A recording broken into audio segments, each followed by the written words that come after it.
Bonjour, bonjour et bienvenue pour cette nouvelle émission du Cercle Richelieu, émission très spéciale aujourd'hui puisque nous accueillons deux invités pour cette émission, Salima Haït et Gérard Brazon.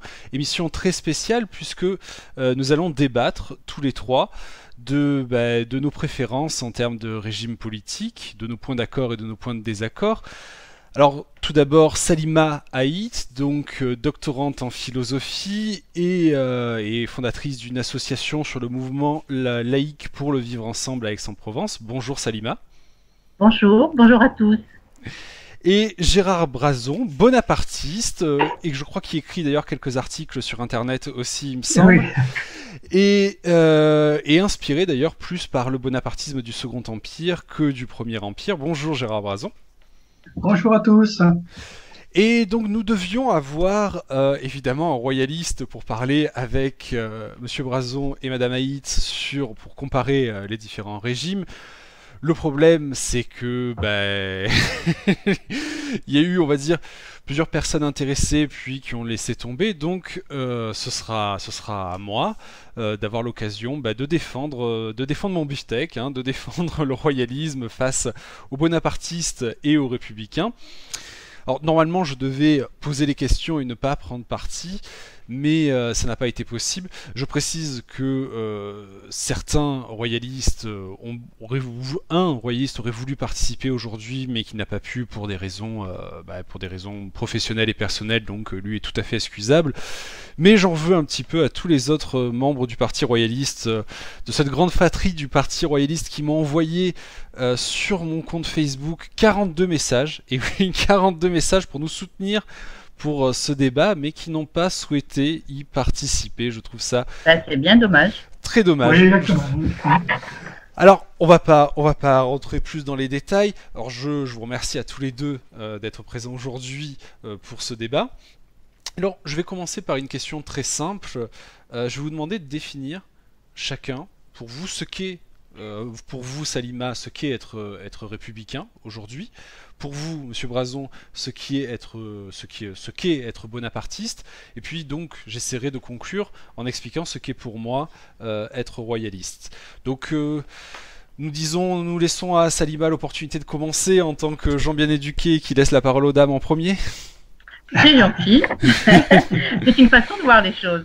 C'est normal, Bien. c'est la galanterie. Je prends volontiers, je prends volontiers.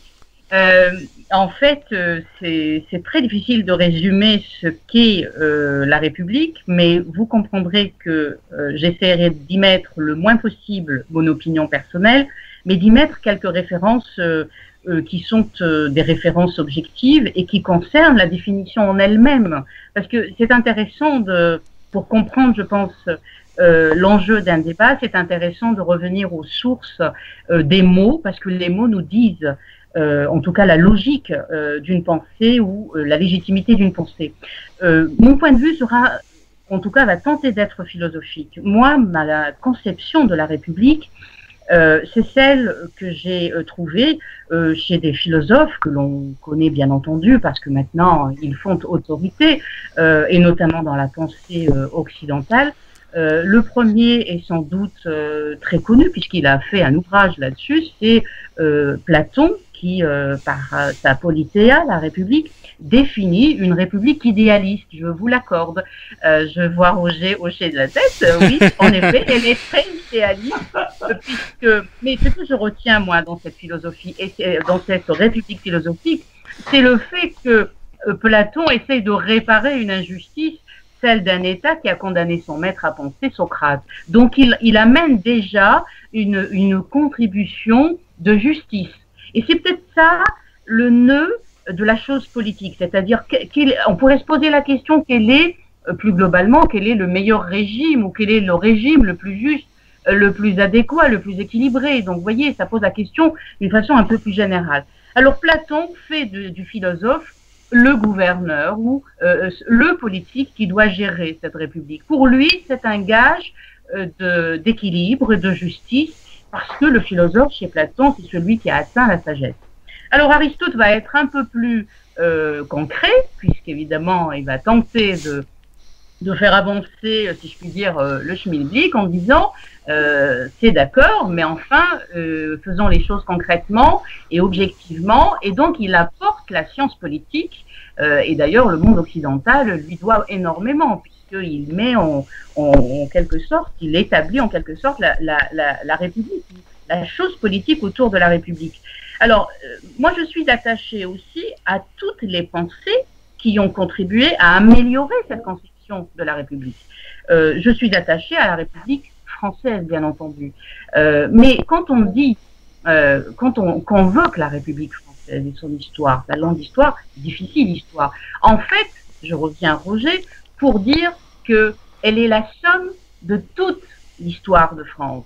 Et donc, ça signifie qu'à aucun moment, il me semble que c'est d'une façon absolument inappropriée aujourd'hui de convoquer la République sans son histoire, sans ce qui l'a amené, sans ce qui l'a fondé, c'est évidemment rappeler, à juste titre aujourd'hui, ça devient un enjeu politique important, toute l'histoire qui a fait de cette France le choix, qui a fait de cette France devenir le choix de la République.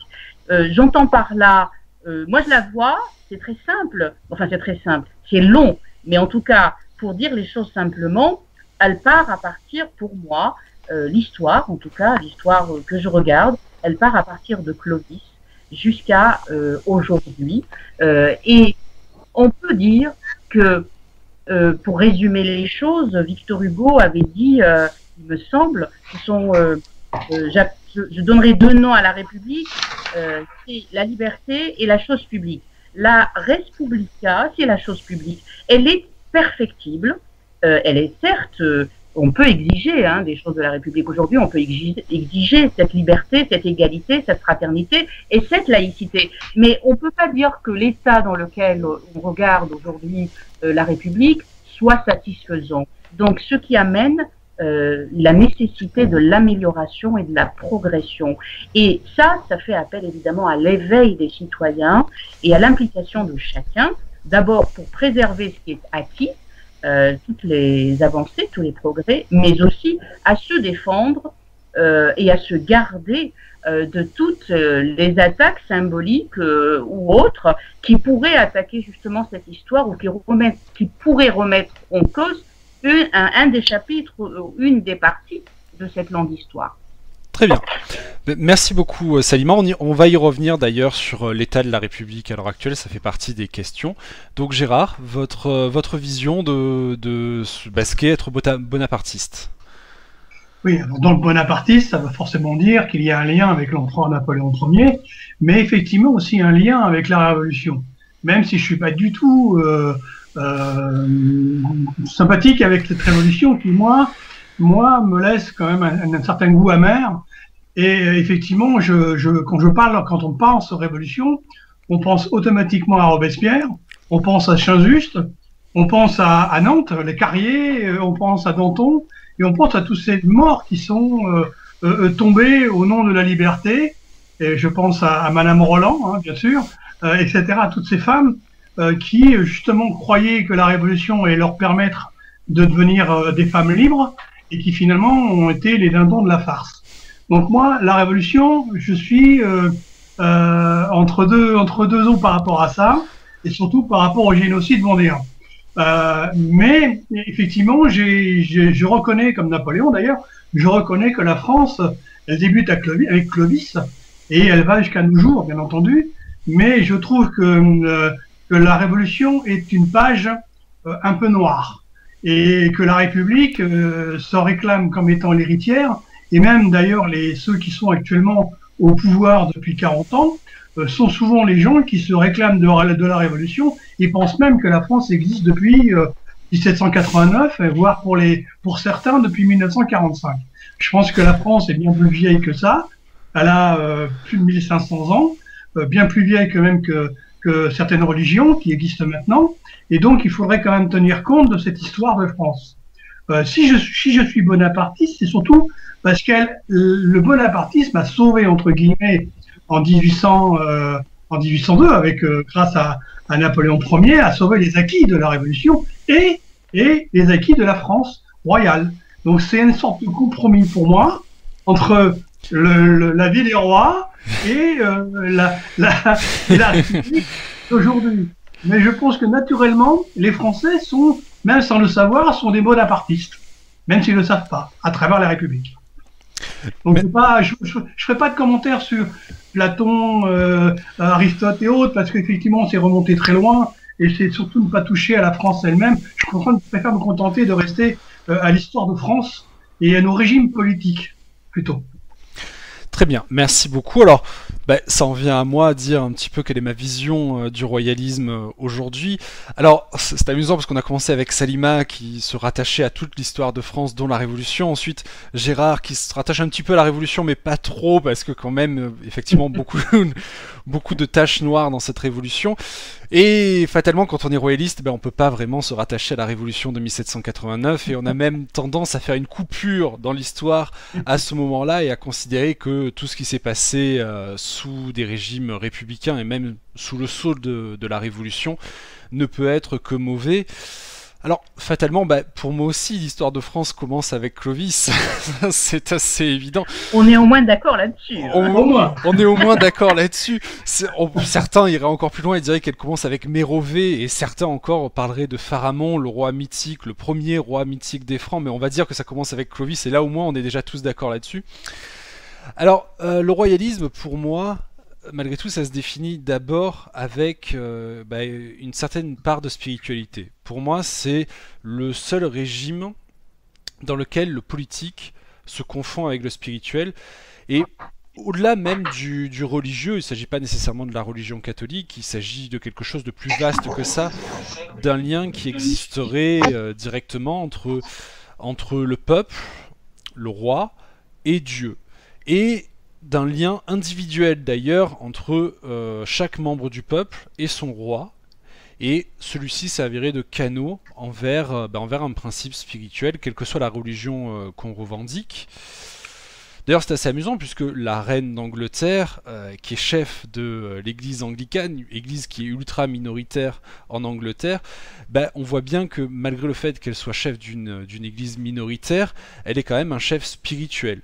Une sorte de fondement religieux et spirituel pour tous les Anglais, même ceux qui ne partagent pas la foi anglicane. Donc pour moi, c'est déjà ça le royalisme. Ensuite, c'est le rattachement, bien sûr, aux grandes heures de l'histoire de France. La France a-t-elle été plus grande qu'à son époque de la royauté? C'est une grande question, je pense que là on aura à débattre avec Gérard sur le sujet. Mais évidemment, c'est le rejet presque métaphysique, j'ai envie de dire, de tout ce qui touche à la Révolution de 1789. Déjà pour tous les crimes des révolutionnaires de 1789 et ceux de 1793, dont parfois d'ailleurs beaucoup de gens idéalisent un peu l'idéologie. Mais royaliste, c'est aussi la foi dans une certaine forme de régime politique au sein duquel l'élection n'est pas le fondement de toute la légitimité.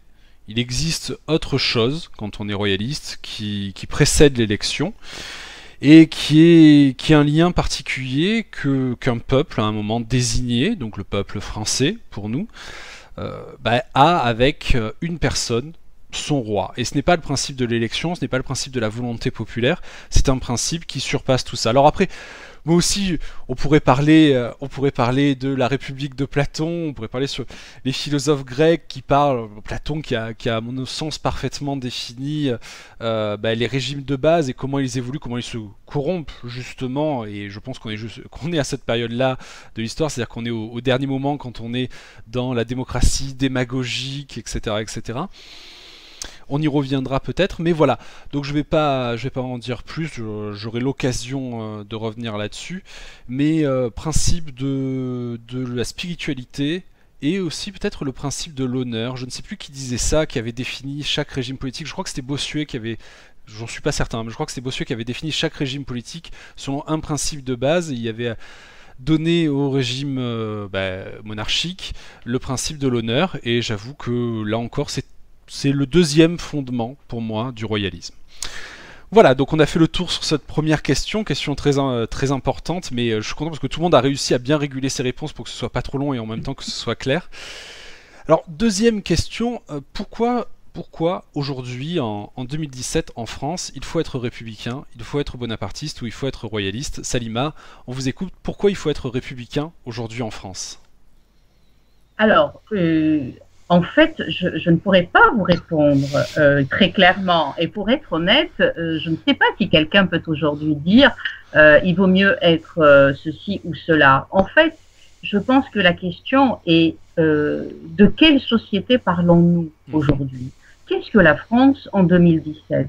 Je pense que d'un point de vue personnel et subjectif, je suis plutôt attachée, mais ça c'est parce que ce sont mes origines, c'est l'histoire longue du peuple où je suis née. Le peuple berbère est un peuple ancien qui a été souvent à la pointe un peu des libertés. Donc c'est un peuple, on va dire, qui est en étant très attaché à ces très longues anciennes racines, a tout de même été un peuple très proche de ses libertés. Donc, d'un point de vue personnel, je dirais que le système républicain me convient mieux. Mais c'est pas une réponse qui va me convaincre, qui va me satisfaire totalement.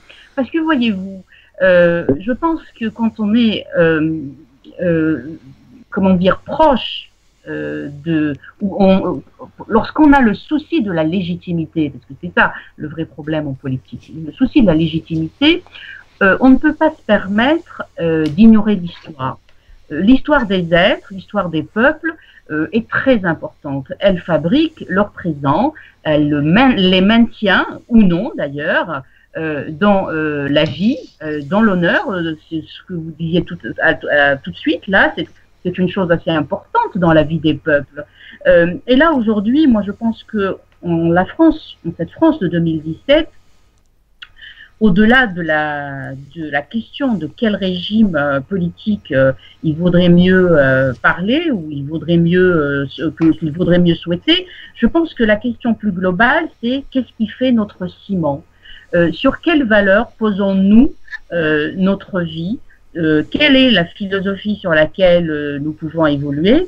Moi, personnellement, et d'une façon très subjective, je suis très attachée à ma liberté. Je suis née dans un autre pays, puis pourtant, un jour, j'ai décidé que la France serait mon pays. Et j'y ai trouvé toutes les libertés, toutes les aisances pour pouvoir y vivre et pour pouvoir apprécier ma vie.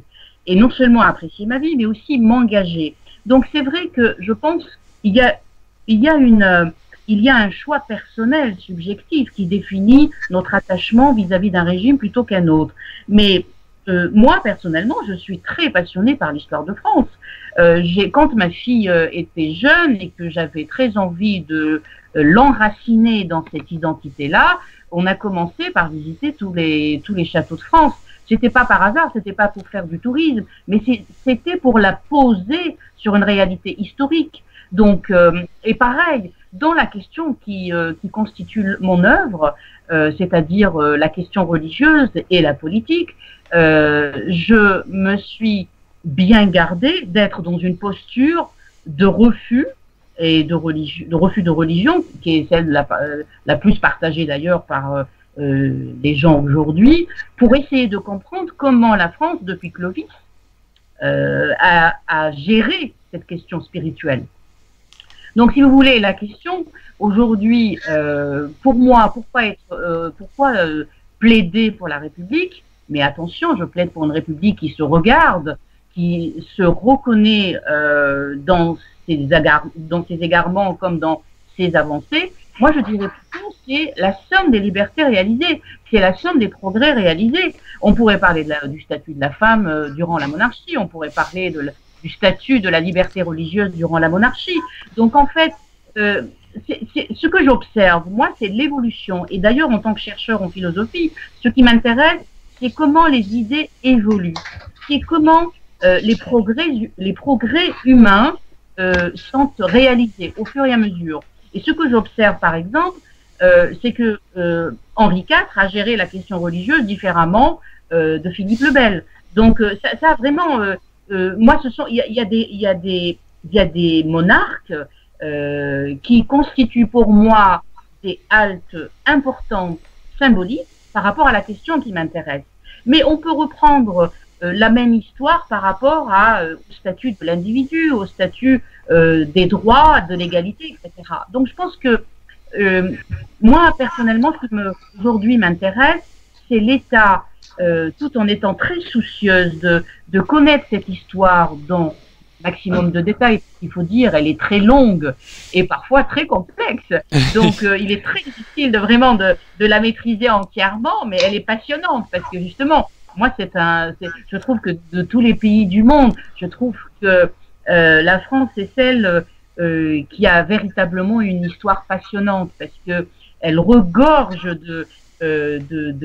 d'aventures, d'exploits et elle a beaucoup rayonné. Donc c'est vrai qu'on ne peut que se passionner pour cette histoire-là. Et en même temps, en tant qu'individu, en tant que femme, en tant que citoyenne aujourd'hui, en 2017, je suis très attachée à toute la somme des avancées qui ont été réalisées par cet État, et du coup je dis l'État français, et dans sa réalisation républicaine. Alors, ce qui m'amène encore à demander ou à espérer à demeurer dans cette République, mais perfectible évidemment, qui se corrige, qui s'améliore, c'est aussi l'état du monde aujourd'hui. C'est l'état du monde dans lequel aujourd'hui il y a une confrontation réelle entre une civilisation occidentale qui a quand même réalisé de très très belles avancées et l'état de barbarie qui menace quand même cette civilisation-là. Donc ça me rappelle à mes premiers choix de liberté et de droit. Et c'est avec ça que je combats, moi, en tant que citoyenne aujourd'hui, cette menace de barbarie.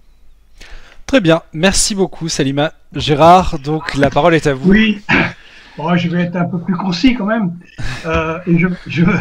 Et je vais simplement parler du bonapartisme qui est pour moi la quintessence, ou plutôt le résumé, qui pourrait être un résumé ou un lien du moins entre le royalisme et la République.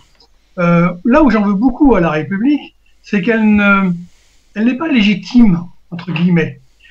Elle est arrivée quand même à travers la violence, elle est arrivée à travers la guillotine, elle est arrivée aussi, et là je parlerai plutôt pour ce qui était de celle de 1873, où effectivement la France était essentiellement monarchiste. Je me souviens de l'époque que le comte Chambord avait failli, s'il n'avait pas été aussi, voilà, on oui. rentre pas trop avant. Mais, souvenir douloureux pour beaucoup de royalistes, effectivement. Voilà, je comprends que ça soit douloureux. Comme moi, je suis très peiné que Napoléon III ait été renversé en 1870, qu'il soit mort en 1873 et que son fils soit fait tuer par les Zoulous en Afrique du Sud. Et effectivement, ça a éteint, entre guillemets, la ligne des bonapartistes en grande partie. Mais pour moi, la République est arrivée subrepticement. Elle est arrivée à travers un amendement Boilon à une voix près. Faut quand même pas qu'on l'oublie. La République, elle s'est imposée par la ruse et elle s'est imposée contrairement au peuple français qui, je me rappelle quand même en 1869, il y avait eu un plébiscite formidable en faveur du régime impérial et Napoléon III avait été confirmé dans sa légitimité en tant qu'empereur.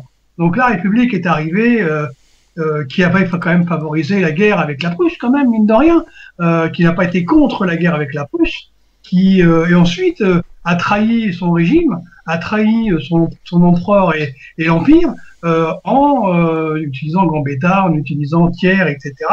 Et c'était bon. On voit bien que la République est arrivée comme ça, subrepticement, elle est arrivée en douce, elle est arrivée un peu par derrière, entre guillemets, et contre les peuples. Donc moi, je pense que les Français de l'époque étaient peut-être en partie républicains dans les villes, mais ne l'étaient pas dans la ruralité, n'étaient pas parmi le peuple vivant de l'époque qui était en majorité. Donc moi, je suis plutôt circonspect sur la légitimité de la République, et puis considérer que la République c'est tout, moi je dis que non. La République c'est pas tout, elle s'est imposée à coup d'élection par la suite. Mais bien souvent, et là on le voit bien, on a vu 2017 fut un exemple incroyable. On a un président de la République qui était élu avec 44% des Français et 66% des gens qui sont abstenus. Donc on peut quand même se poser des questions sur la légitimité de la République et surtout en tout cas de son président. Non, mais est-ce qu'il n'y aurait pas une confusion entre la République et ceux qui sont désignés pour la servir? C'est la République. C'est la République. C'est la République qui s'est donné les possibilités de perdurer, entre guillemets, au pouvoir. C'est la République qui a décidé de garder le pouvoir en 1873. Et c'est effectivement une erreur, à mon avis, hein, du comte de Chambord de ne pas avoir accepté le roi, d'être roi sous un prétexte un peu bizarre de drapeau blanc. Mais c'est vrai que je regrette, j'aurais préféré un comte de Chambord que la République, tout simplement. Donc, moi, je suis très circonspect par rapport à la République. Je la crois pas représentative du peuple, tout simplement. Alors, Salima a posé une bonne question. Est-ce que, du coup, ça ne confond pas la République avec ses dirigeants? À mon avis, non, puisque la République est toujours, à chaque fois que c'est le régime républicain qui a été choisi, ça a d'abord été plutôt une affaire d'élites qui font le choix de créer un régime qui sera celui qui finalement les ennuiera le moins, si j'ose dire. Enfin, ça c'est ma vision royaliste des choses, on va dire. Non, c'est normal. Voilà. C'est un peu la République de tiers. C'est malheureux, mais en fait, beaucoup de républicains ont une vision un petit peu idéale de la République, qui est la République de Platon, la République des anciens Grecs, la République, ce qu'elle aurait pu être aussi à une époque, pas nécessairement en 1789, mais en 1792-93, mais qu'elle n'a pas été, finalement. La monarchie constitutionnelle. Oui, voilà. Et finalement, la République n'a jamais réussi à montrer qu'elle était réellement capable d'être autre chose. Alors que la royauté, et soit d'un côté, je veux bien admettre, l'Empire, avait réussi à prouver qu'à un moment, ils étaient capables de se hisser un petit peu au-dessus de l'intérêt de la classe qui, les marxistes diraient, qui économiquement est dirigeante. Enfin, pour répondre quand même à la question de base, pour moi, c'était pourquoi être royaliste aujourd'hui. C'est tout simplement quand on rejette justement tout le côté république matérialiste, république... je vais même citer René Guénon, en fait, le grand spécialiste de la métaphysique soufi d'ailleurs, donc musulman. C'est le règne de la quantité au détriment de la qualité, tout simplement. Donc c'est le rejet de la République, et à partir du moment où on a ce rejet de la République, ce rejet qui est total pour beaucoup de gens, et pas que pour des royalistes d'ailleurs, pour des bonapartistes, mais aussi pour des gens qui sont incapables de se définir par rapport à ces trois notions, République, bonapartisme ou royalisme. Bien, le régime qui s'oppose le plus dans les formes comme dans le fond à la République, c'est la royauté française. Donc à partir du moment, pour moi, où on rejette ce règne de la quantité et qu'on aspire au règne de la qualité, fatalement c'est le régime monarchique déjà, mais dans le régime monarchique, le royalisme qui me paraît le plus inspirant. Alors, ça m'emmène à une autre question qui en fait du coup nous concerne tous, deux d'entre nous dans l'espoir de la voir être renversée, un d'entre nous dans l'espoir de l'avoir perdurée. Est-ce que la République, la 5e République actuellement est en crise? Est-ce qu'il y a une crise républicaine de notre régime? Je pense que si la République n'est pas en crise, en tout cas, elle a l'air drôlement de l'être, parce que en fait, il y a une crise, je dirais. D'abord, il y a peut-être une usure de certaines institutions. Et ça, beaucoup de gens aujourd'hui, beaucoup de Français considèrent qu'il y a des choses à réformer. La réforme, d'ailleurs, dont on pourrait parler, n'est pas forcément et seulement économique. Elle est aussi dans le fonctionnement des institutions elles-mêmes, dans la finalité que l'on a donnée à ces institutions. On sait très bien que ces dernières années, pour les médias l'ont assez répété, en tout cas, l'électorat français est quand même dans une grande partie dans le doute et dans une certaine partie dans la colère. Donc ce qui signifie que aujourd'hui tous les Français ne sont pas d'accord avec ce que représente la République ou les choix tout simplement qui ont été faits par, moi je dis toujours, les hommes qui ont été désignés ou élus. Parfois c'est un peu les deux, Donc moi personnellement, je ne confonds pas. C'est-à-dire que j'ai foi. Alors vous aviez utilisé tout à l'heure un mot qui est à mon avis essentiel lorsqu'on est véritablement dans cette interrogation de l'individu par rapport à son état ou par rapport à la société dans laquelle il vit. Moi, j'ai foi en la République en étant dans cet engagement citoyen, cet engagement individuel pour justement espérer que les choses s'améliorent. Mais en même temps, détrompez-vous, je ne suis pas du tout dans l'idéalisme platonicien pour vous dire que tout va bien dans le meilleur des mondes. Aujourd'hui, je pense que je dois être parmi ceux qui critiquent le plus ce à quoi nous sommes arrivés.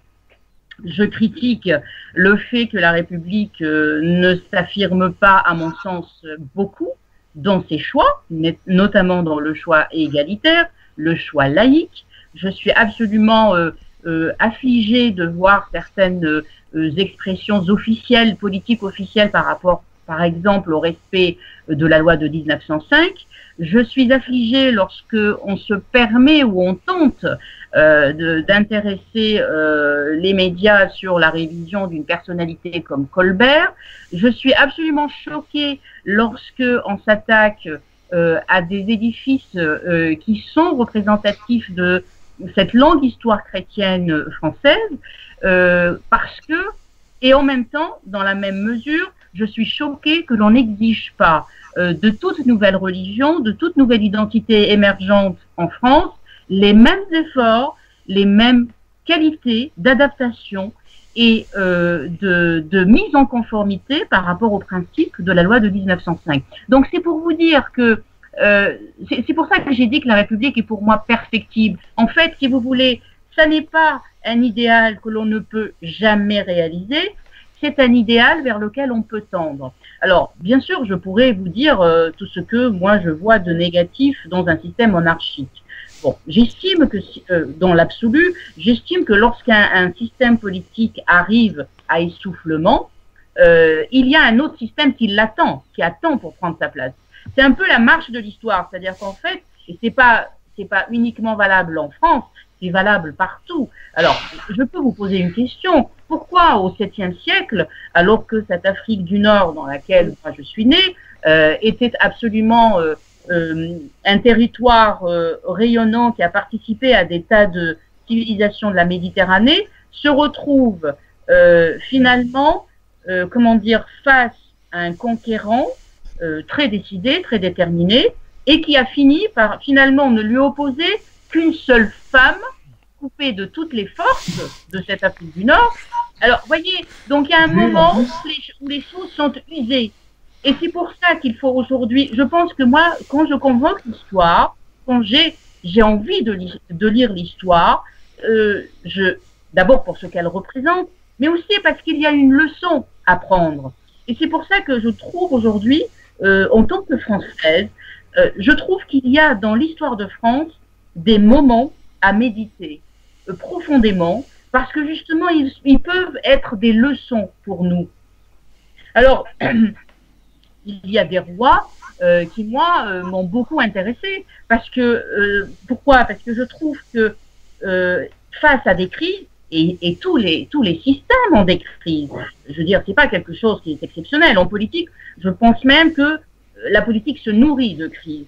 Alors, il y a eu des moments de cette histoire où les rois ont été capables de trouver des solutions absolument diplomatiques et en même temps porteuses de réponse à tous les enjeux qui étaient posés. Alors moi j'ai mes préférences bien entendu, mais en même temps ce qui me déplaît dans un système monarchique, c'est évidemment la concentration d'un pouvoir aux mains. Vous me direz bien sûr qu'il y a aujourd'hui la réplique, c'est l'élite qui nous sort un président de son chapeau, et puis finalement, moi personnellement, pour lequel d'ailleurs je n'ai pas voté, mais en même temps, vous voyez, c'est très. Moi, je ne suis pas du tout dans cette bien-pensance, dans cette naïveté. Pour vous dire, ah mais le système républicain c'est le meilleur. Pas du tout. Pour moi, il n'y a pas de meilleur système politique. Il n'y a que le moins compliqué, le moins problématique et le moins néfaste. Et ce qui fait la faiblesse d'un système politique, c'est lorsque il perd de vue les valeurs sur lesquelles il s'est bâti. Et je crois aujourd'hui que la question qui nous est posée, alors que nous sommes en République, même si je comprends bien que vous rêvez d'un retour à la monarchie et voire au bonapartisme, pourquoi pas. Moi, Napoléon Bonaparte, par exemple, m'intéresse aussi sur le plan religieux. Il a commis des actes très forts qui ont changé le cours de l'histoire. Donc, personnellement, je pourrais, voilà, il y a des hommes qui m'intéressent dans sa personnalité, dans sa trajectoire. Mais en fait, pour revenir à la République aujourd'hui, je pense que réellement, et pour méditer cette leçon de l'histoire, c'est quelle est, s'il y avait une crise, ce serait la crise de la perte de vue des valeurs qui l'ont fondée. La première de ces valeurs, c'est justement l'égalité, c'est justement la laïcité, et en fait, si l'on permet à une communauté, à une religion, de profiter d'un système de privilèges, on est déjà en train de fissurer la valeur sur laquelle s'est bâtie la République. Donc, moi, ce qui m'inquiète aujourd'hui, c'est le manque d'affirmation de la valeur républicaine. Et je pense que c'est une chose à laquelle on devrait faire attention. Enfin, les politiques devraient faire attention à cela parce que c'est ce qui peut fissurer véritablement le système politique dans lequel la République s'est construite. Le reste, bien entendu, est très discutable. La crise économique, la crise sociale, je pense qu'avec un peu, justement, avec un sens politique, une profondeur de tempérament, et puis cette qualité si essentielle chez les dirigeants, c'est-à-dire cette capacité de s'élever sur le particulier pour embrasser quelque chose de plus global et de plus général et qui touche tout un peuple, je pense que là, dans ces prochaines années, on est appelé à répondre à la question du ciment de cette société. Qu'est-ce qui fait ciment dans cette société aujourd'hui? Ok. Très bien, ben, oui. Merci Salima. Donc Gérard, alors est-ce que, je reprends Salima, est-ce que du coup ce qui pose la crise de la République à l'heure actuelle, c'est la perte des valeurs de base, c'est-à-dire égalité et laïcité? Ce qui cause la perte, pour moi, pour ce qui est de la République, quand Fatima dit que c'est l'usure des institutions, moi je suis quand même surpris parce que c'est intrinsèque à la République, cette usure des institutions. Vous avez la Ve République qui était, à mon avis, dès le départ, une bonne république, entre guillemets. D'abord, elle avait été faite, dit-on, à travers De Gaulle pour faciliter la prise de pouvoir par le comte de Paris. Donc, paraît-il qu'on avait à l'époque, hein, moi on m'avait raconté ça quand j'étais une petite chance. C'est ce que disait le comte de Paris dans ses mémoires, effectivement. Oui. On m'avait raconté ça quand j'étais plus jeune, où effectivement on m'avait dit oui, mais il facilite le comte de Paris, la reprise de pouvoir, 7 ans, etc. Bah, pourquoi pas? On peut peut-être regretter d'ailleurs que c'est pas fait. Mais cette Ve République avec ses institutions n'était pas si mauvaise que ça en 1958. Le problème, c'est qu'on a à chaque fois, et c'est les Républicains qui à chaque fois ont cherché à modifier tout ce qui les gênait. Il y avait un socle qui était le président de la République qui nommait un Premier ministre avec un Parlement qui gouvernait.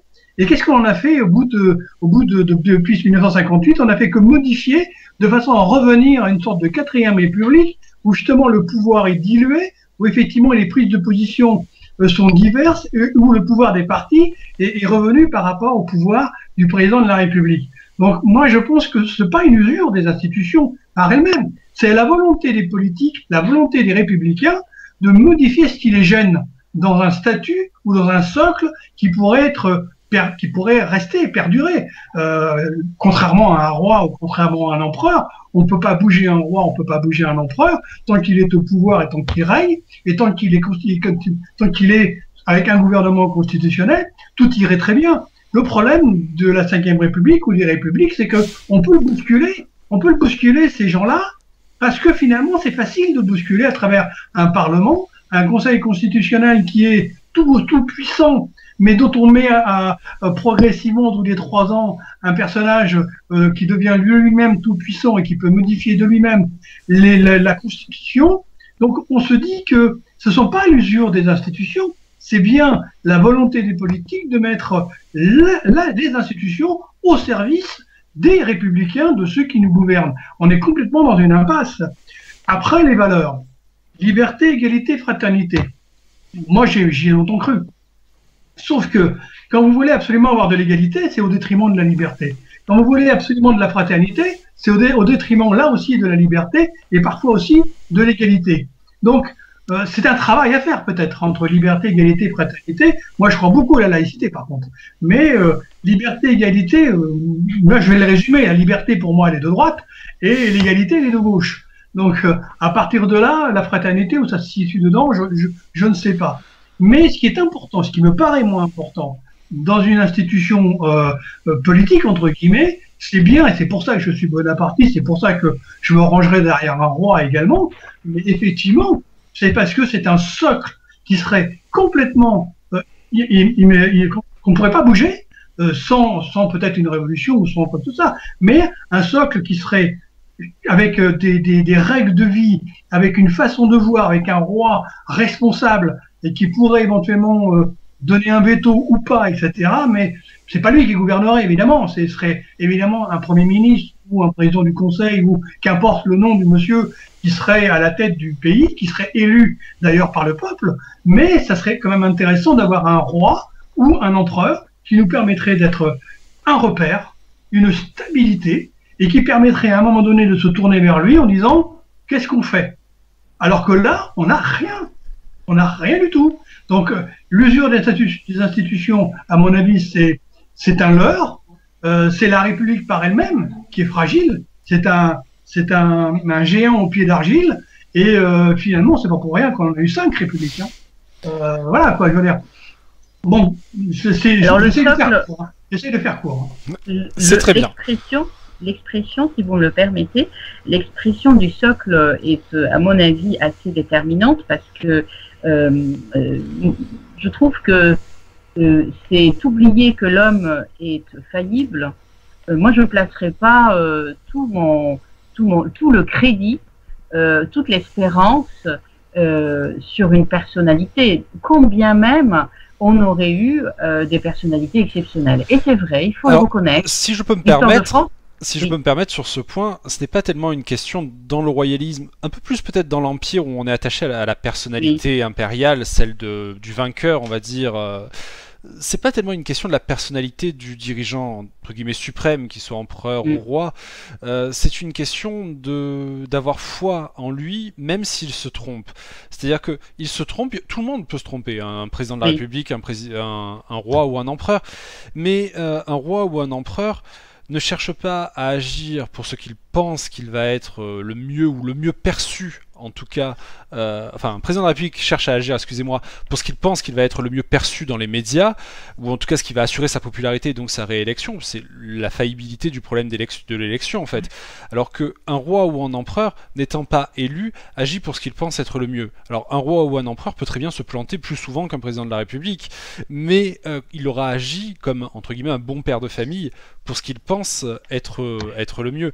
Et j'ajouterai après, parce que vous avez beaucoup parlé des valeurs qui sont les piliers de la République, et je suis assez d'accord, l'égalité et la laïcité. Alors Gérard a très bien dit qu'en fait le problème c'est liberté et égalité, je suis assez d'accord, ça s'oppose fatalement. Non, c'est un problème philosophique, on pourrait rester des heures. Voilà. La liberté, c'est d'abord le respect des lois que nous nous sommes fixées. Je vous renvoie au contrat social de Rousseau. Les lois que nous avons décidées ensemble. Donc c'est vrai que c'est très compliqué. Je peux dire que la liberté de l'autre me dérange terriblement. Sauf que la liberté, il ne faut pas non plus y mettre tout et n'importe quoi. La liberté dans la limite de ce que nous nous sommes fixés comme socle et cadre. Donc je peux pas. Enfin, si vous voulez, moi dans mon esprit, il ne peut y avoir réellement de contradiction entre liberté et égalité que lorsque je me retrouve face à des personnes qui ne se reconnaissent pas dans les mêmes valeurs et qui justement essayent de les remplacer. Donc c'est très, comment dire, c'est un peu réducteur d'opposer liberté et égalité, de mon point de vue. Oui, mais alors là, je vais citer Charles Maurras en tant qu'orientaliste, ça me semble bien. C'est l'inégalité est naturelle. Et vous citiez tout à l'heure Rousseau qui parlait de l'homme à l'état de nature. L'origine de l'inégalité. Voilà, lui il parlait que c'était la constitution, que c'était le fait qu'on s'organisait en société qui faisait l'inégalité. Charles Maurras lui explique, et je suis plus d'accord avec lui, que l'inégalité elle est de nature. Elle est tout simplement, ça ne gomme pas.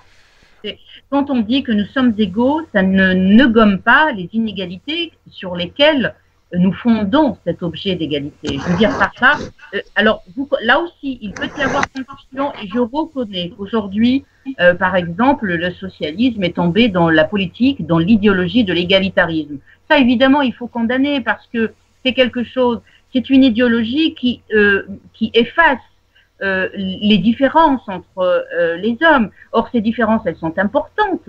C'est ce qui permet justement, c'est ce qui permet que chaque parcours est différent d'un autre. Donc, c'est pas ça dont je parle.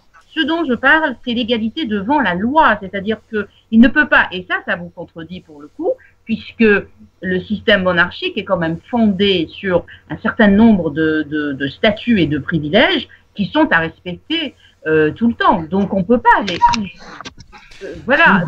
Vous pensez vraiment que les présidents de la République n'ont pas de privilèges? Mais je suis d'accord avec vous qu'il en a et je suis la première à les dénoncer. Moi, alors, voilà. Je voudrais vous reprendre sur Rousseau. Rousseau n'est quand même pas un ange. Rousseau, si vous avez lu les Confessions, n'était pas quand même quelqu'un de très sympathique. Et puis, c'est aussi un homme qui a quand même abandonné ses enfants. Donc, pour un monsieur qui parle de liberté, d'égalité, de fraternité, on pourrait peut-être aussi se pencher sur son vécu à lui et se poser des questions sur sa réalité personnelle. Donc, il a beaucoup influencé, effectivement, les lumières, entre guillemets, mais je suis pas sûr qu'il avait toutes ces lumières à lui allumées.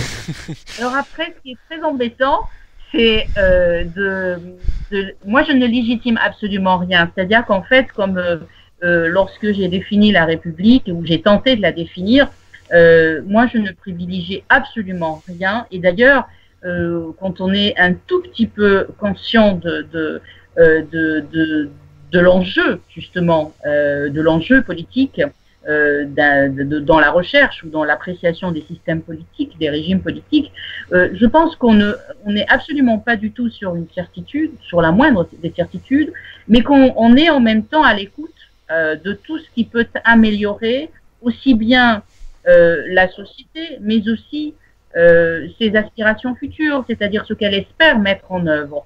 Moi, aujourd'hui, mon objet, c'est que je m'inscris subjectivement dans ce choix républicain, mais comme je vous l'ai dit tout à l'heure, j'ai beaucoup d'objections à faire à l'état de la République aujourd'hui. Et ce que je déplore, justement, ce qui la fragilise à mon sens, cette République, à laquelle je tiens, c'est justement le renoncement qui est fait pour soi-disant établir ou restaurer ou nourrir la paix sociale, justement en mettant en danger l'édifice même symbolique qui l'a construit. Donc en fait, je suis pas du tout, je cherche pas une légitimation auprès d'un philosophe, auprès d'un système, moi je fais avec mon état d'aujourd'hui. Je suis dans un état dans lequel je me trouve certes bien, mais en lequel il y a quand même quelques manquements et il y a quelques problèmes. Donc en fait, c'est vrai que il est très difficile aujourd'hui moi je ne saurais pas vous dire, comme je l'ai dit tout à l'heure, je ne saurais pas dire quel est le meilleur régime politique, parce que je ne crois pas qu'il existe réellement. Ce serait la République de Platon. Or, nous savons qu'elle est irréalisable. On n'a jamais vu nulle part un monarque. On a vu des monarques très talentueux, rayonnants de savoir et de culture, mais on a rarement vu un philosophe complètement désintéressé, en même temps gouverneur. Donc c'est très compliqué, si vous voulez, cette association.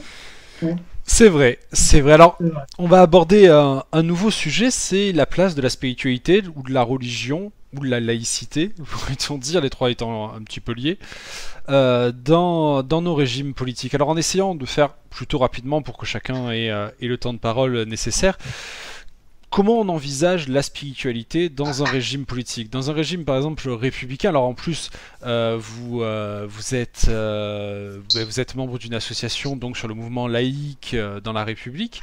Donc, est-ce que la spiritualité, c'est finalement l'ennemi de la République, ou est-ce qu'elle a quand même sa place, mais sous une autre forme que celle qu'on a pu connaître sous des empires ou des royaumes? D'abord, je distingue spiritualité et religion. Oui, bien sûr. Voilà, la spiritualité est un besoin, pour moi, personnellement et de mon point de vue, c'est un besoin que partagent beaucoup d'entre nous. Et la spiritualité, elle peut prendre plusieurs formes, parfois très surprenantes, mais en tout cas, c'est ce besoin, on peut le définir comme étant ce besoin d'avoir un lien avec ce qui s'élève au-delà de notre vie de tous les jours, au-delà de nos perceptions de nos soucis. C'est ce lien que certains limitent avec la transcendance, et d'autres trouvent d'autres formes de spiritualité pour se ressourcer et pour s'enrichir, en tout cas sur le plan individuel. La religion par rapport à notre situation, à notre question d'aujourd'hui, moi je pense que la formule la plus équilibrée, je ne dis pas la plus parfaite, je ne crois en rien dans le système politique, dans un système politique, je ne crois absolument pas du tout à sa perfection. Mais par contre, je dis qu'il y a des états d'équilibre.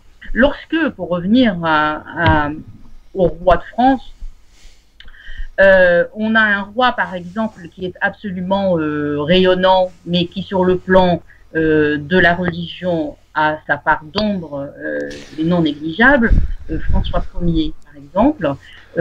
Tout le monde est d'accord pour dire que c'est une personnalité absolument emblématique, c'est une personnalité forte, c'est une personnalité au-delà de la France d'ailleurs, qui dépasse totalement les frontières françaises, pour être un véritable homme d'État très important, de très grande envergure. Eh bien, le massacre qu'il a commis par rapport donc aux Vaudois, à l'encontre des Vaudois, est une ombre dans l'histoire de ce roi. Contrairement, par opposition, Henri IV aura un comportement d'homme d'État assez percutant et assez, je dois dire, assez rayonnant sur la question lorsqu'il essayera, de par sa symbolique, de par son appartenance, son histoire personnelle, mais aussi de par ses décisions, à essayer de faire un tout petit peu avancer. Je ne dis pas que c'était un laïc, alors loin de là, je ne pas jusque-là, mais je dois dire que sur le plan de la marche de cette liberté religieuse tant souhaitée par les philosophes des Lumières, donc au XVIIIe siècle, c'est vrai qu'on observera qu'il y a des rois qui ont soit conscients, soit inconscients, y ont contribué. Alors, je me permets simplement une petite remarque. Je ne crois pas que les philosophes des Lumières avaient tellement envie d'obtenir une liberté religieuse. Je crois qu'au contraire, leur aspiration était de tuer les religions, tout simplement, et d'ériger un nouveau système plus matérialiste. Ça a été le grand combat de Voltaire. Le grand combat de Voltaire, c'était contre la religion catholique. Mais vous savez, la première fois qu'on lui apporte... C'est réducteur, je peux pas entendre une chose pareille. Attends, je m'affirme, la première fois qu'on amène... Les Juifs, je dirais pareil, hein, les Juifs de Voltaire et les musulmans aussi. Mais, oui, ben voilà, preuve peut-être que toutes les religions sont d'accord. Il était croyant. Mais il était... je crois qu'il a laissé un prêtre rentrer dans sa chambre à sa mort, mais honnêtement, ça ne voulait pas dire grand-chose. Mais vous savez, la première chose qu'il a dite quand on lui a apporté le dossier de l'affaire Calas, en lui demandant de prendre parti pour, donc il l'a lu, et il a dit tout de même, nous sommes peu de choses, mais les protestants valent encore moins que nous. Donc je veux dire... Alors moi, je me base absolument pas, dans l'étude de Voltaire que je fais, qui est un des philosophes auxquels je fais souvent référence, je ne me base absolument pas sur l'anecdote, d'ailleurs je ne la connaissais pas, cette anecdote-là, mais je peux vous dire que c'est vrai que les clichés qui sont nourris par rapport aux philosophes des Lumières, entre autres Voltaire, Diderot, sont absolument, parfois absolument époustouflants. Donc moi, je me base pas du tout sur ça pour pouvoir annoncer que le combat pour la tolérance religieuse est un long combat qui est né dans la chrétienté elle-même, ça on l'oublie de dire. Par exemple, voyez la position anticléricale qui est assez ancienne et qui des fois fait des raccourcis dans le lien qui unit la France à cette question religieuse.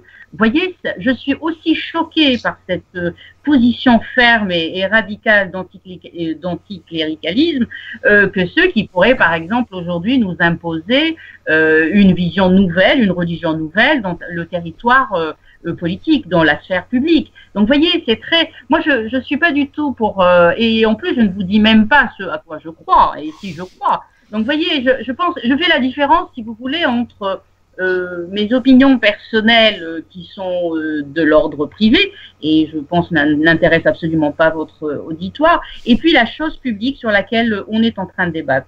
Donc, la religion est, d'après la loi de 1905, une affaire privée. Toutes les croyances sont permises, à condition que une religion, une croyance, une attitude, une foi ne constitue pas un danger, évidemment, pour la paix, pour la sphère justement publique, pour le maintien de l'ordre. Donc, à partir de là, bien sûr, c'est vague, vous me direz. Certains, d'ailleurs, profitent de ce caractère général pour improviser des libertés qui, en réalité, ne sont absolument pas légales. Ce sont des libertés de fantaisie, je dirais, qui sont improvisées de part et d'autre pour provoquer la société, pour provoquer le système politique. Moi, personnellement, ce que j'observe, c'est que on peut une petite comparaison. Je suis née donc en Algérie, ancien territoire berbère, très ancien d'ailleurs, si ancien que sa vie religieuse ou son histoire religieuse est très longue. Elle a commencé avec l'animisme, le polythéisme, et puis ce territoire a connu les 3 monothéismes. Et aujourd'hui, l'Algérie indépendante a inscrit depuis 62 dans sa constitution un principe, c'est l'un des premiers principes d'ailleurs, qui dit que l'islam est la religion d'État. Alors, voyez comme on est si limité, tellement entravé dans nos libertés et nos envies. Aujourd'hui, il existe dans les prisons algériennes des personnes, et notamment des berbères, qui sont emprisonnés parce que chrétiens, parce que athées. Donc évidemment, moi aujourd'hui, quand j'observe ce que dit la loi en France par rapport aux consciences, par rapport à la liberté religieuse, je suis forcée de reconnaître, même si au-delà de toute conviction laïque, je suis forcée de reconnaître que c'est une avancée considérable. Donc je tiens, mais avec énormément d'enthousiasme, en comparaison de tout ce qui se vit ailleurs, la liberté religieuse est une avancée considérable, et ça nous la devons à la République, justement. Nous la devons à cette envie de liberté, et qui a été nourrie par, quoi que vous pensiez, par les philosophes qui ont beaucoup œuvré pour que les tolérances, pas n'importe laquelle, évidemment, pas n'importe lesquelles, la tolérance religieuse qui consiste à dire j'ai le droit de croire ou de pas croire, et surtout j'ai le droit de croire à ce qui est possible, à ce que je crois, à condition que je ne mette pas en danger les citoyens, mes concitoyens et la société dans laquelle je vis. Donc globalement, c'est ça. Et aujourd'hui, il faut être très vigilant, parce que cette liberté religieuse ne devrait pas se retourner contre nous et devenir autre chose que cette avancée sociale et philosophique dans laquelle s'est inscrite justement la République depuis 1905. Merci beaucoup. Gérard ? Oui, là, il y a beaucoup de choses à dire. En fait, vous confirmez, mine de rien, quelque part, que la faiblesse de la République, c'est effectivement d'accepter d'être bousculé par des religions, y compris nouvelles, et d'imposer un mode de vie qui ne correspondait pas forcément à l'historique de la France et à son passé, entre guillemets, judéo-chrétien. Mais bon, ça, c'est une chose, c'est la faiblesse de la République, on le sait, on en a parlé tout à l'heure.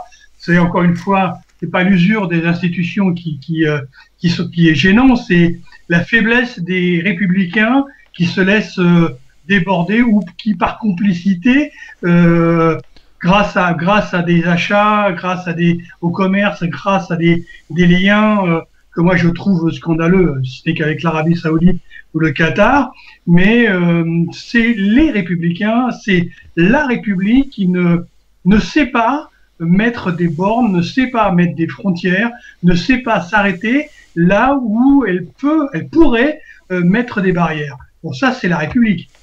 Sur la spiritualité, moi, je suis agnostique, donc j'ai quelques difficultés à parler de la spiritualité, puisque j'attends encore de savoir si Dieu existe. Donc, évidemment, j'ai une petite difficulté par rapport à la spiritualité. Je sais plus si c'est Jeannette qui avait dit ça, mais il disait que l'homme était un animal malade de la tête. Donc, je pense qu'à partir du moment où l'homme a pris conscience qu'il allait mourir et qu'il enterrait ses personnes, ses proches, et qu'il s'est mis à se poser des questions sur son devenir, contrairement à l'animal qui, lui, vit au jour le jour, l'homme s'est posé des questions sur demain, et y compris sur qu'est-ce qu'il allait devenir après la mort. Donc je pense que la religion, c'est une béquille. C'est aussi un moyen de passer un cap. C'est aussi l'idée que après la mort, il y a la résurrection, ou après la mort, il y a la réincarnation, après la mort, il y a quelque chose. Parce que finalement, c'est vrai, c'est extrêmement difficile d'imaginer qu'après la mort, il n'y ait plus rien. C'est pas possible d'imaginer qu'on va finir dans un cercueil et que les vers vont nous bouffer. Je veux dire, c'est quelque chose qui est dur pour un être humain, pensant, imaginant, comprenant, ayant souffert ou ayant fait des enfants, de s'imaginer qu'ils approchent de quelque chose qui est irrémédiable et peut-être définitif. Donc, on s'invente. C'est ce que je pense pour le moment, à moins qu'un jour Dieu me touche l'épaule et me dise c'est moi, t'inquiète pas, tu auras une vie dans le futur. Mais sinon, j'arrive pas à comprendre la spiritualité dans la mesure où je ne suis pas croyant, je suis agnostique. Donc, mais je fais bien un distinguo entre ça et les régimes politiques. C'est ce qu'on parlait tout à l'heure. Le régime politique, c'est un régime du vivant. De ceux qui vivent en ce moment, à une époque ou maintenant. Et je ne le confonds pas avec une spiritualité qui, à mon sens, même si le roi est spirituel, même si l'empereur est croyant, même si peut-être des présidents de la République ont été croyants, je ne le confonds pas à un système qui permet à des gens ou des citoyens, puisque maintenant c'est ce qu'on dit citoyen depuis la République. Bon, on peut penser ce qu'on veut de la citoyenneté, on le met à toutes les sauces de toute façon maintenant. Donc, je ne confonds pas ça avec le bien-être du vivant sous un régime politique et dans l'intérêt de l'homme vivant, du citoyen, de la famille, etc. Je ne le conçois pas avec la spiritualité, je le conçois comme un système politique. Je ne suis pas là pour croire, je suis là pour vivre, faire vivre mes enfants, imaginer un avenir pour eux et imaginer l'avenir qu'on peut pour soi-même. Si on est croyant, c'est facile. Si on ne l'est pas, on fait avec. Voilà. Donc pour moi, j'ai une difficulté vis-à-vis de la spiritualité. Voilà. Merci. Alors, je vais donner un petit peu l'opinion des royalistes sur le sujet. Évidemment, l'immense majorité des royalistes... on peut parler aujourd'hui. C'est vrai, c'est vrai. Les royalistes, comment dire, ont une vision un petit peu que je partage en fait, qui est celle de la place prépondérante du catholicisme dans notre vision d'un régime politique.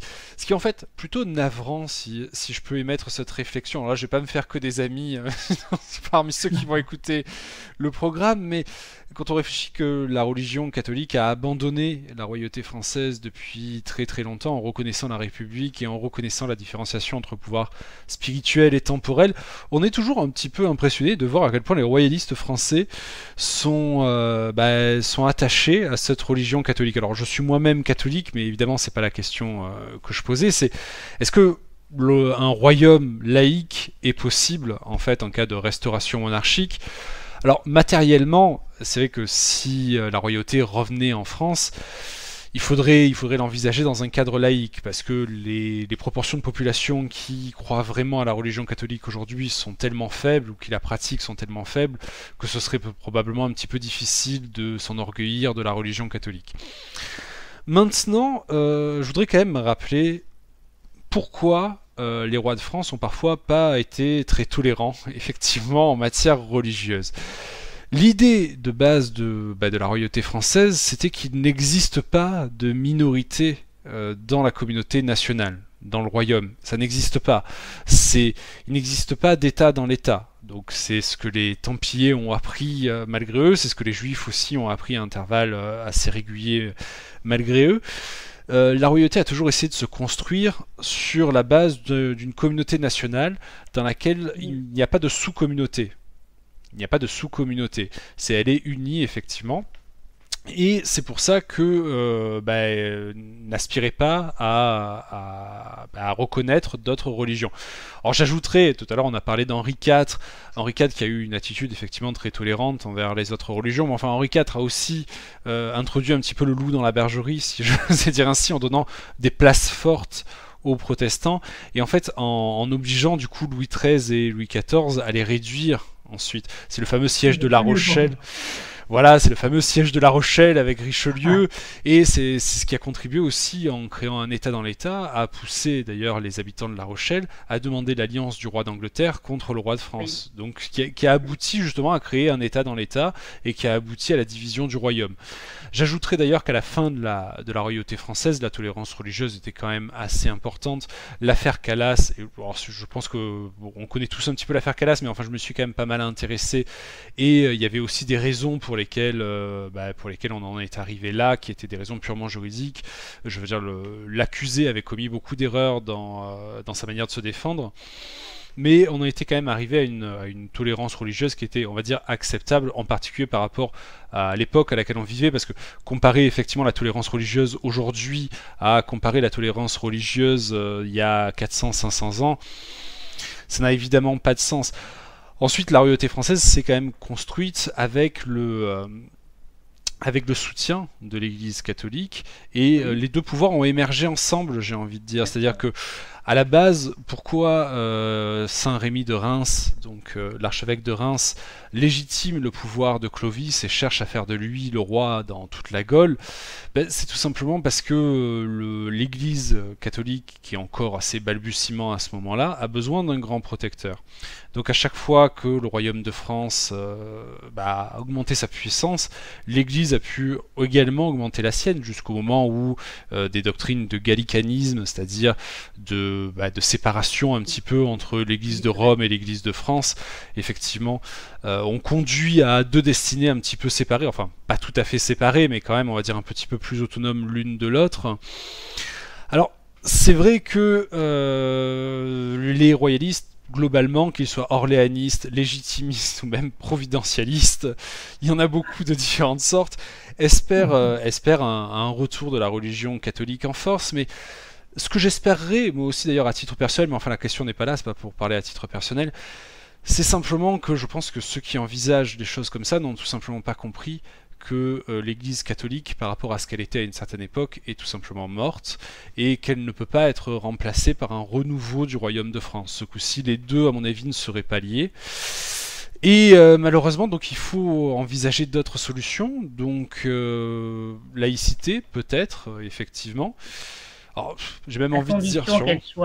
à condition qu'elle soit comprise selon... une définition juste, parce qu'aujourd'hui, vous l'aurez observé, elle est absolument malmenée dans sa signification. Et aujourd'hui, on arrive à vous légitimer toute une série d'incohérences par rapport à toutes ces valeurs dont on parle depuis tout à l'heure, avec l'objet de laïcité.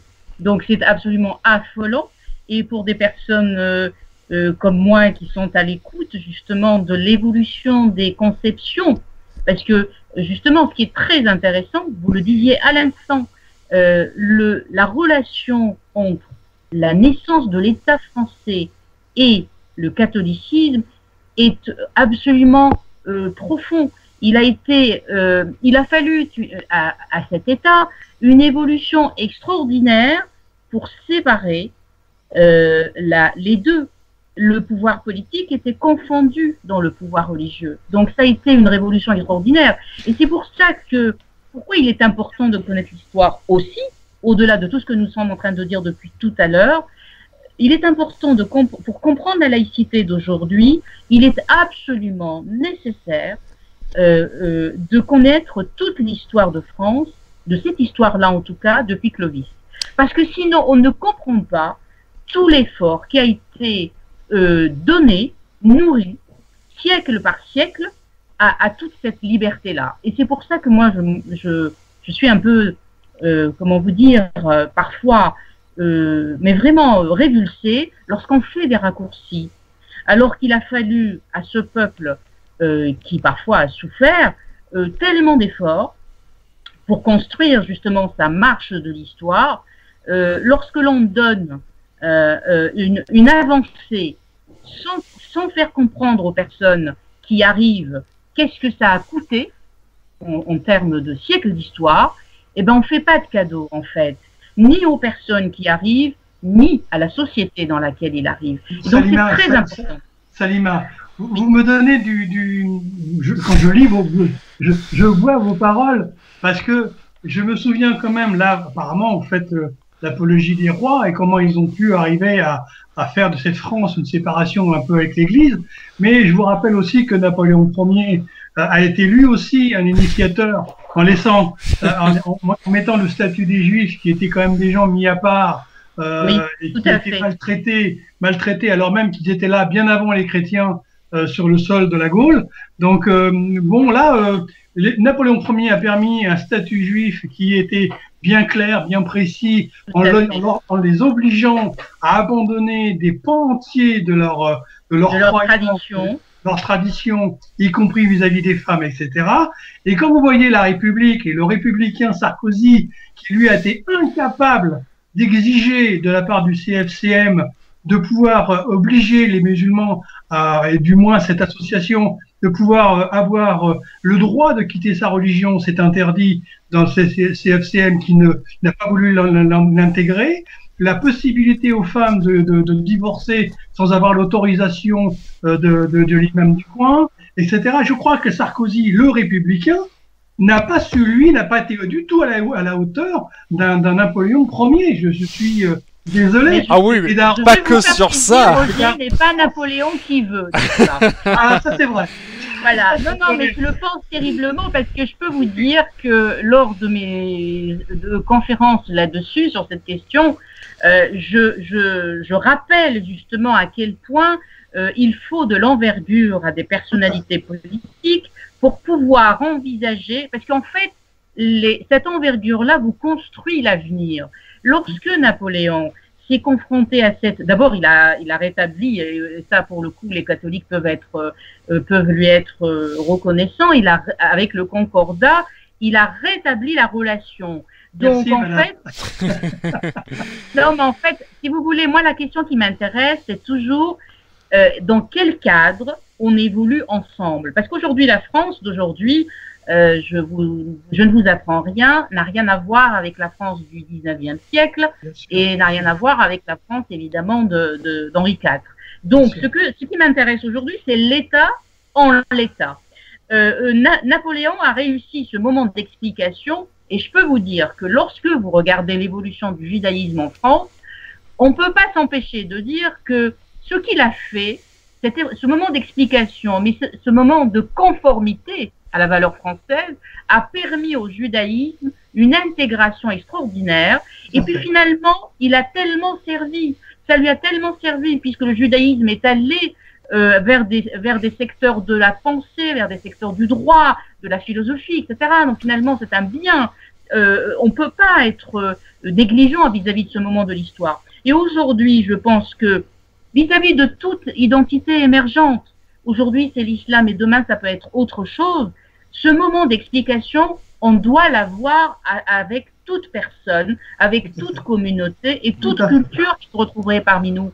Parce qu'en fait, le socle dont on parlait tout à l'heure et auquel moi je donne une valeur symbolique très forte, qui est la valeur du ciment, qui fait que cette société va bien, ou en tout cas va le moins possible mal, si je puis dire, eh bien, c'est l'adhésion qui fait que chaque arrivant dans cette société trouve sa place. Et c'est une place légitime. Aujourd'hui, je suis absolument révulsée lorsqu'on parle de racisme en France.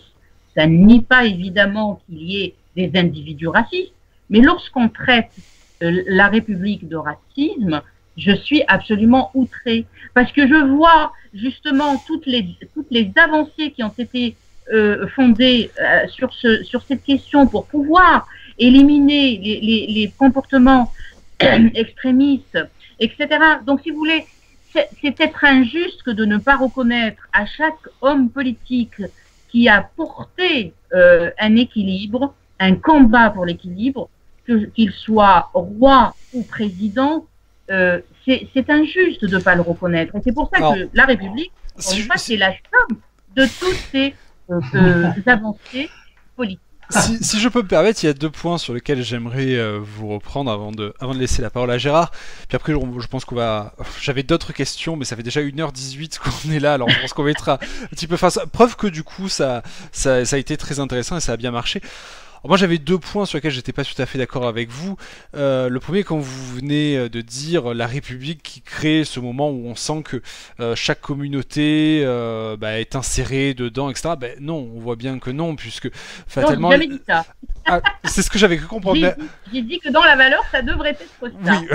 Oui, effectivement. Alors excusez-moi. Dans la valeur, ça devrait être ça. On voit qu'en fait, ce n'est pas le cas, et on voit la différence justement avec les rois de France qui ont fait un choix qui était le leur, on peut en parler, bon c'était une autre époque, qui ont fait le choix justement d'ignorer ces sous-communautés pour ne considérer que la communauté nationale et exclure toute autre forme de communauté. Et la République justement, c'est un peu le ramassis, bon c'est pas le bon mot, on va dire l'amassage, voilà. Un peu un mot excessif, voilà, je dirais. C'est le rassemblement, on va dire, de toutes ces communautés, et en leur donnant chaque jour un peu plus de visibilité, au point qu'il n'y a plus de communauté nationale qui existe vraiment, au point que certains hommes politiques refusent de parler de France, de Français, etc. Pas que en France, d'ailleurs, dans plein d'autres pays. Mais et ça, c'est un peu le malheur de la République, mais constamment. C'est-à-dire que c'est la reconnaissance de la minorité. C'est un peu le culte de la minorité, j'ai presque envie de dire. Oui. Et deuxièmement, vous parliez un peu de cette masse de grands chefs d'État qui font à un moment le rayonnement d'un régime, etc. Donc en parlant des rois de France, des empereurs et aussi des présidents de la République. Mais j'ai envie de dire, la République n'a jamais réussi véritablement à produire par elle-même un grand chef d'État. C'est-à-dire que le seul grand chef d'État qu'elle a eu, qui vraiment a dirigé sa conscience, c'était le général de Gaulle, qui était, on va dire, l'erreur du système républicain.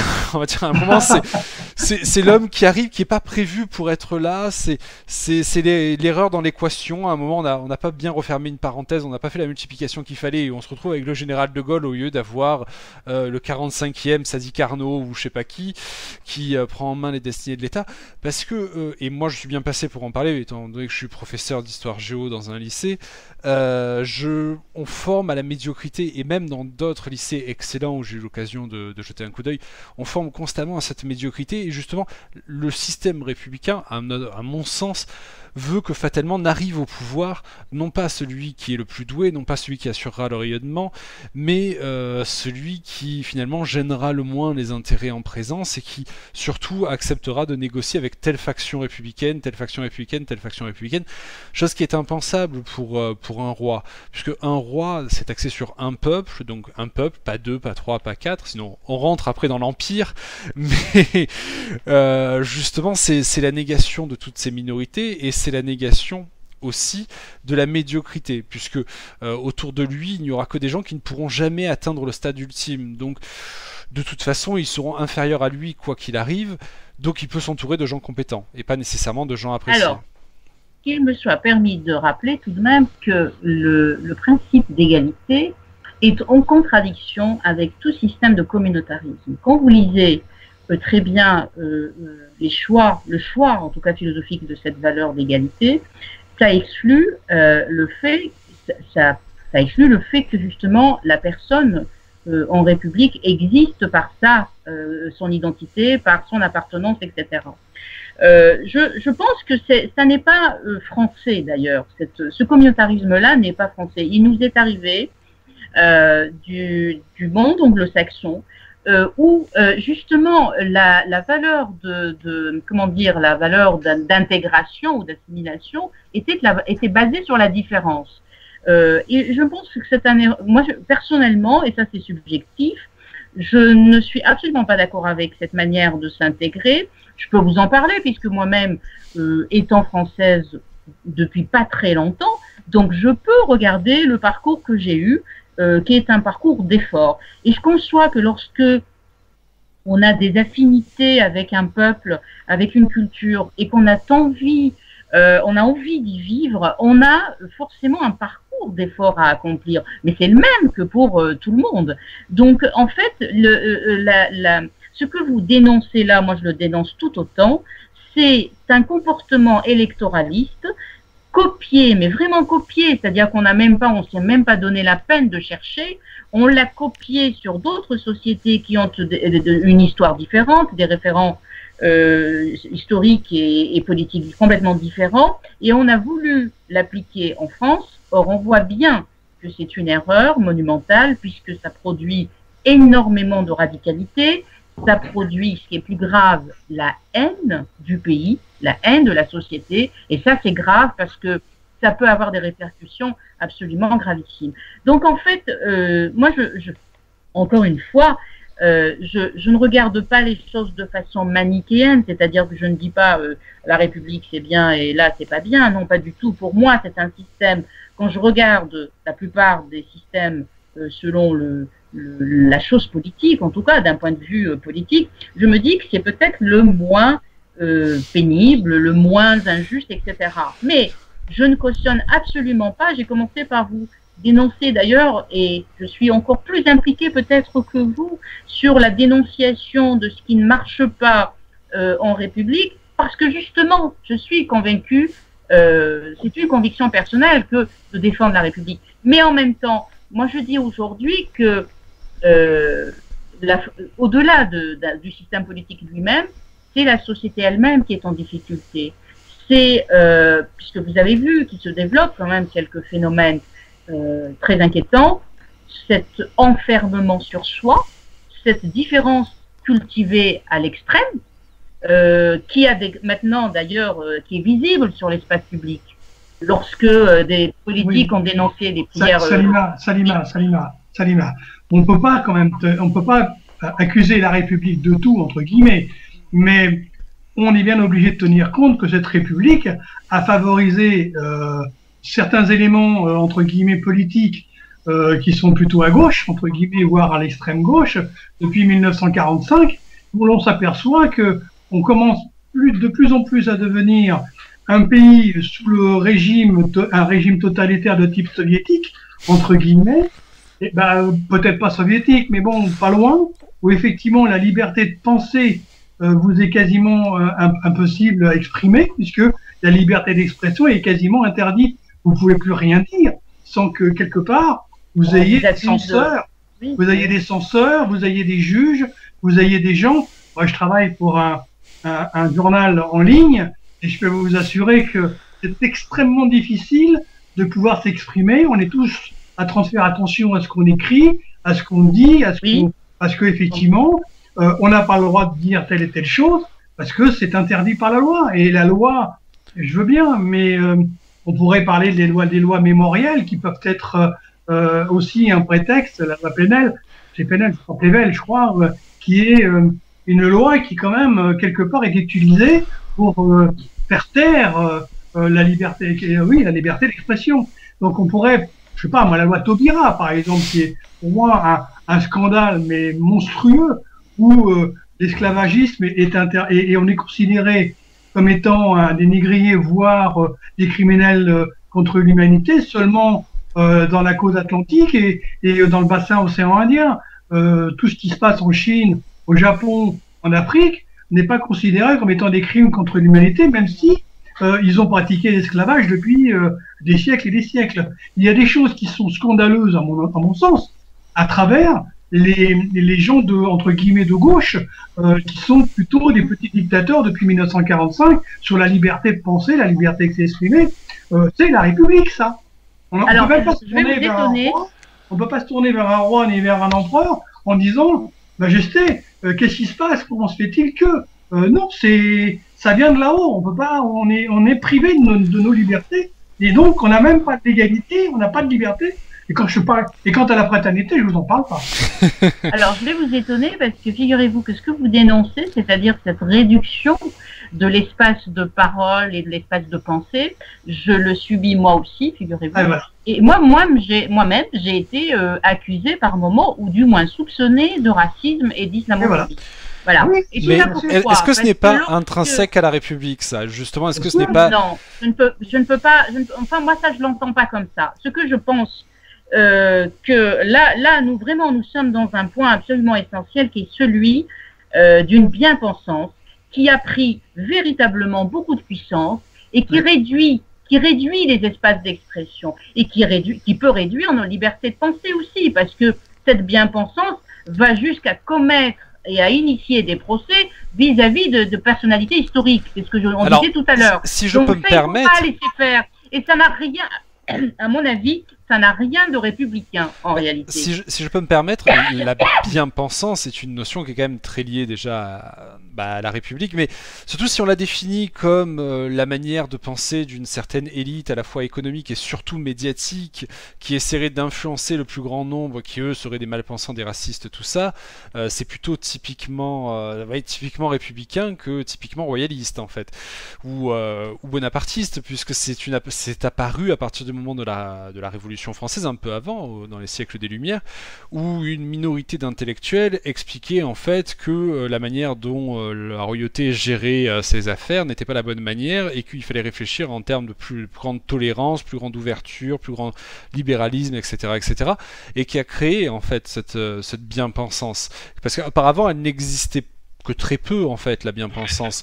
Le roi ayant le dernier mot. C'est plutôt une conception très biaisée du socialisme qui a laissé à cette parenthèse, à cette morale, enfin cette pseudo-morale, parce que la morale, c'est pas ça. La morale, c'est d'abord une réflexion. Elle est dynamique. Elle se corrige, elle s'entretient. Or là, moi je vous dis, lorsque je rappelle cette histoire justement d'élaboration de la liberté religieuse en France et ce qu'elle a nécessité comme effort et comme disposition et comme réflexion, eh bien moi on me traite parfois on me soupçonne en tout cas d'islamophobie. Or moi je lis le Coran dans le texte et je peux vous faire toute une conférence sur ce qui n'est pas compatible avec notre système, avec notre civilisation aujourd'hui, avec cette religion. Et je pense que il faut comme la sourate 4, verset 34 par exemple. La bien-pensance, c'est ce qui empêche le dialogue, voyez-vous. Mais qui a peur aujourd'hui de parler? Qui a peur aujourd'hui?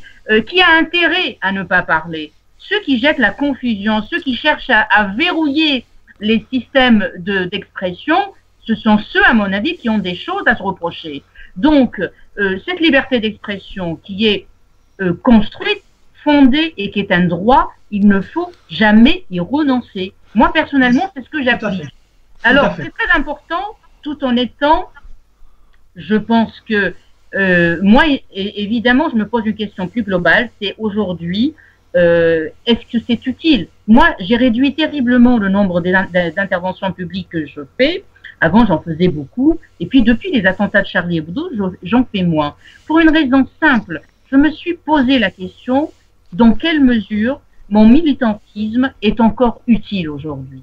Et c'est à ça, justement, que je faisais allusion quand je parlais du cadre et de ces hommes qui sont désignés pour nous gouverner et sont absolument faillibles et par moments absolument déconcertants. Donc, je pense que, moi, personnellement, quand je pense à la République, je pense à la République comme étant cet idéal sur lequel évolue la société française, mais je pense que les hommes politiques que nous avons eus ces dernières années sont de piètres personnalités, qui n'ont absolument pas compris. D'abord, pour certains, vous l'aurez vu, pour certains, ils n'ont même pas cette connaissance de l'histoire de France, de l'histoire de la construction de l'État français, pour être, comme vous le dénonciez tout à l'heure, Roger, pour être dans cette position d'envergure qui fait que ce président aurait pu négocier ce virage avec force et lucidité. Vous voyez, c'est là que la faillite politique, la faillite culturelle fait que justement nous sommes en présence de personnalités qui ne tiennent pas la route. Et regardez combien, par exemple, le président Hollande a été moqué. C'est pas agréable de voir son président moqué. Mais c'est la République, Salima, c'est la République. Alors moi je dis pas que c'est la République, je dis tout simplement, moi personnellement je vais vous dire, lorsque je vote, lorsqu'un scrutin se présente, je suis, mais vraiment, je m'inscris dans cette exigence-là. Et aujourd'hui, je peux vous assurer que dans la ville où je vis, quelle que soit l'occasion qui m'est donnée d'échanger avec un élu, avec un homme politique, avec quelqu'un qui se voit en tout cas dans cette sphère politique, jamais je n'ai reculé devant le fait de devoir lui dire ce que exactement j'attends et ce qui est exactement n'est pas fait. Et je peux vous dire que, bon, évidemment, moi j'ai pas de pouvoir aujourd'hui. On peut se demander pourquoi des personnalités comme la mienne, c'est-à-dire qui ont cette relation absolument féconde et très intéressante, constructive avec l'État français, pourquoi est-ce que ces personnalités ne sont pas visibles? Moi, ça fait 20 ans que je milite pour les valeurs de ce pays. Je n'ai jamais, même pas été invitée à la célébration d'un 14 juillet dans ma ville. Alors, ça, bien sûr, ça vous fait rire. Mais voilà, je ne milite pas pour que je sois reconnue en tant que telle. Je milite parce que d'abord, ça me fait du bien et que sans ça, je me sentirais pas du tout heureuse. Mais en même temps, on peut se poser toutes ces questions d'inégalité, de déséquilibre, voire de manquement grave à nos valeurs.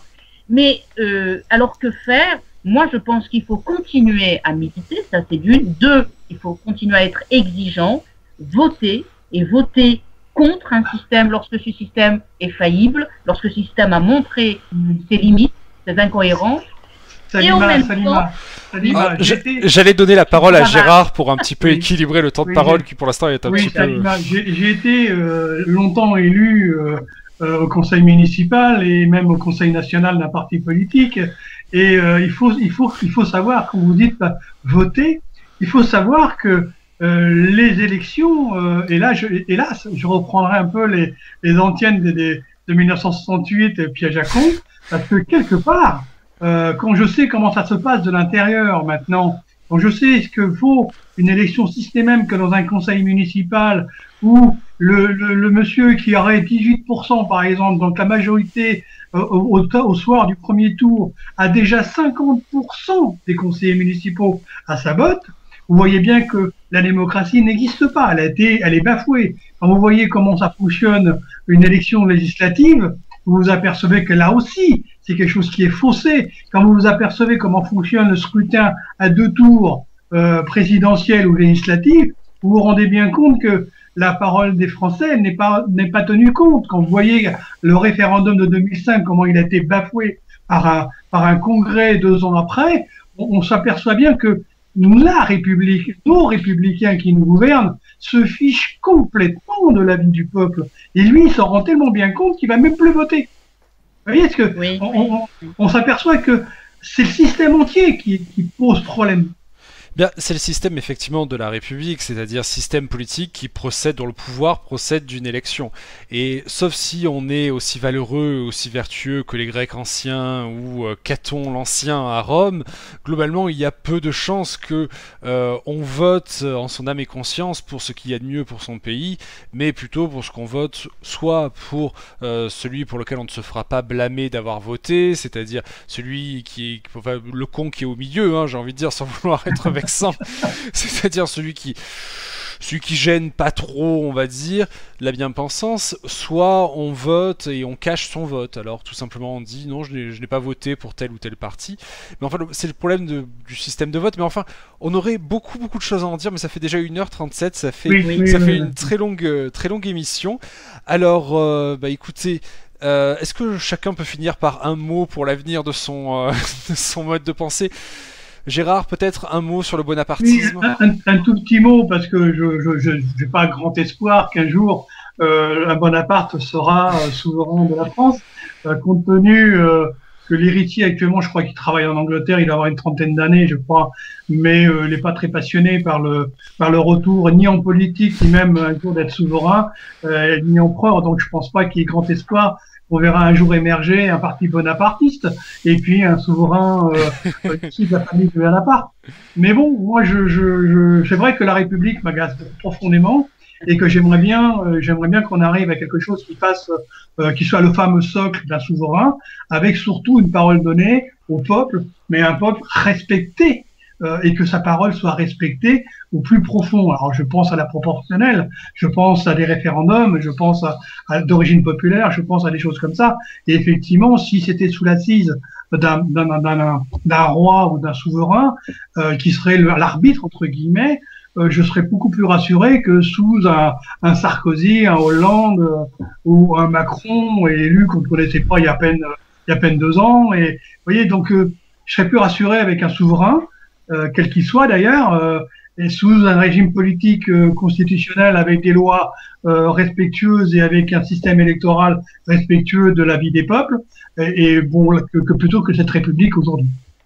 Merci. Salima, un mot? Alors, moi, j'ai été assez bavard, donc je vais essayer de conclure d'une façon assez rapide. Moi, je dirais, je tiens à la République à condition que la République demeure cet État libre mais exigeant d'équilibre. Merci, c'était bref et concis.